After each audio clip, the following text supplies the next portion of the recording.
Yesterday, I caught myself doing something I've done my entire life without realizing it. I walked into a room, made eye contact with a stranger, and instantly felt my chest tighten before they even spoke. And in that moment, I remembered why I created this channel. Because so many of us live this way. Our bodies making decisions long before our minds understand what's happening. Our breath changing, our shoulders tensing, our nervous systems whispering safe or not safe, even when everything looks fine on the surface. And most of the time, we think we're overreacting. But what if you're not? What if your body is reading the world long before you do and trying to protect you? There's a moment we've all lived through. You walk into a room. There's a nerve inside your body that plays a bigger role in trust than any belief, memory, or mindset exercise ever could. It's called the vagus nerve. It's not a small nerve at all. It's a wandering pathway running from your brainstem through your face, heart, lungs, gut, all the way down into your pelvis. A nerve so deeply woven into your emotional world that it quietly shapes the way you read people. When you get that, I don't know why, but something's wrong feeling, that's vagus nerve activation. When you feel calm around someone who speaks softly, or unsafe around someone who comes off too intense, that's your vagus nerve decoding social cues long before your conscious awareness. The part no one tells you is this: trust issues are often nervous system issues, not personality problems. If your body hasn't felt safe, it cannot trust. If your body learned early on that people can't be counted on, it cannot relax just because you want to. Your vagus nerve is constantly asking, am I safe? Am I welcome? Is this person safe for me? Can I open, or do I need to protect myself? And your entire social world, friendships, relationships, boundaries, intuition, heart openness, shifts based on that answer. To understand why trust feels so complicated, we have to understand how the vagus nerve operates in different states. Polyvagal theory breaks it down into 3 main modes, and once you hear them, you may recognize your entire life inside these descriptions. 1. Ventral vagal state, the safe, social state. This is the state where trust becomes possible. Your breath is steady, your eyes soften, your voice is calm, your body feels open, grounded, connected. In this state, you can eye contact, you can read facial expressions clearly, you can feel comfortable around others, you can connect, you can express yourself, you can feel compassion and warmth. This is the nervous system state where you feel, I'm okay, they're okay, I can stay open. It's not positive thinking, it's physiological safety. 2. Sympathetic state, the on-guard, hyper-alert state. This is where trust thrives. Your heart beats faster, your muscles tighten, your attention sharpens. Everything feels like a potential threat. You're scanning tone, body language, energy. You're on edge. This is where your body says, I don't know if I can trust this. I'm prepared for disappointment. It's survival mode, not intuition. 3. Dorsal vagal state. This is when trust feels impossible. You go numb, detached, withdrawn, disconnected from yourself and others.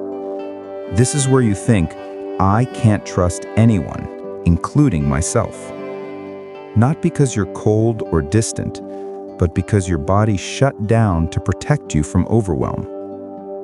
When you grow up around chaos, criticism, or unpredictability, your nervous system learned that openness was unsafe, so it did the only thing it knew. It armored your heart.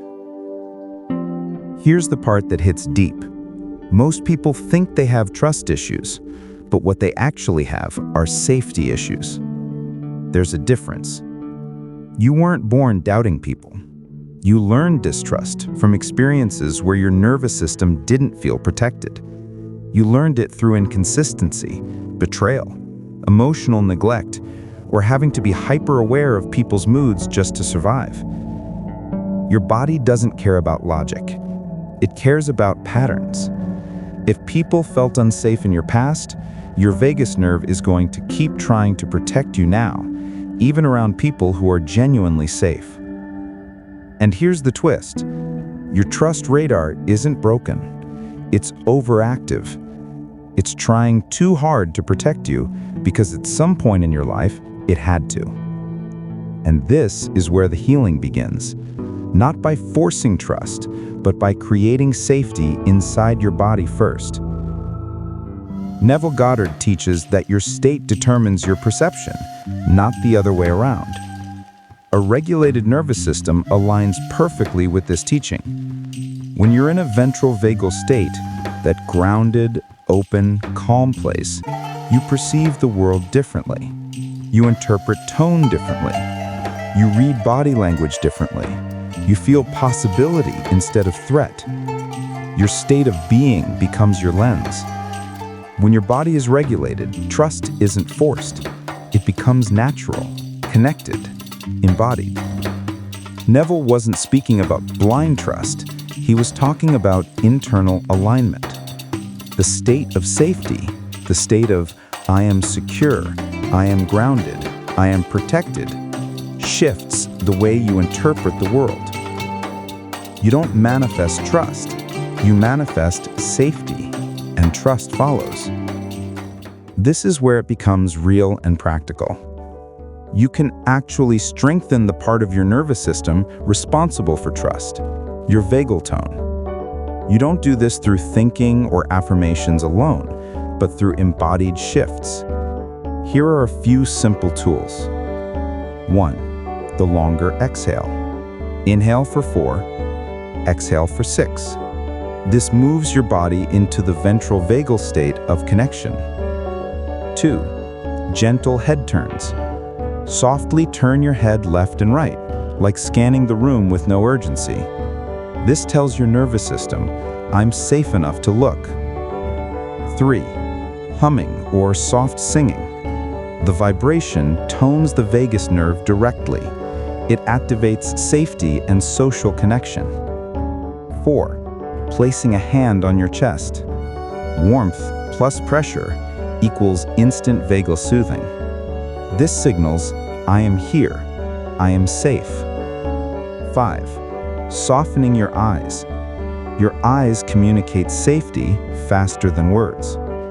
When the eyes soften, the nervous system follows. These are not small shifts.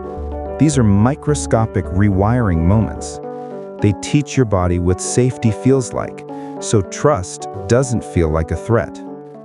Trust doesn't begin with other people. It begins with your nervous system.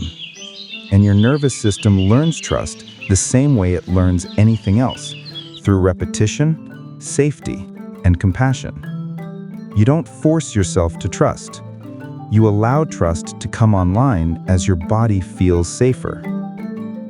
You start to notice the friend who always shows up, the partner who speaks calmly, the stranger whose energy feels gentle, the moment your chest opens instead of tightens, the breath that returns, the softening in your shoulders.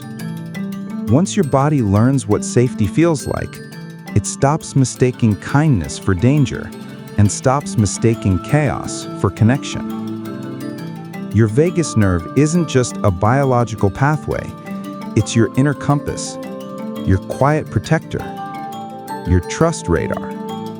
Not because it predicts people perfectly, but because it teaches you to read your own body clearly.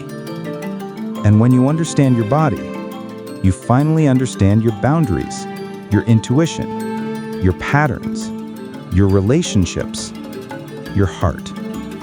Trust becomes possible not because the world changes, but because your nervous system does. And that changes everything. Your nervous system has been trying to protect you for years. Sometimes too much, sometimes not enough, but always with one purpose: to keep you safe. Trust doesn't start with forcing yourself to open up to others.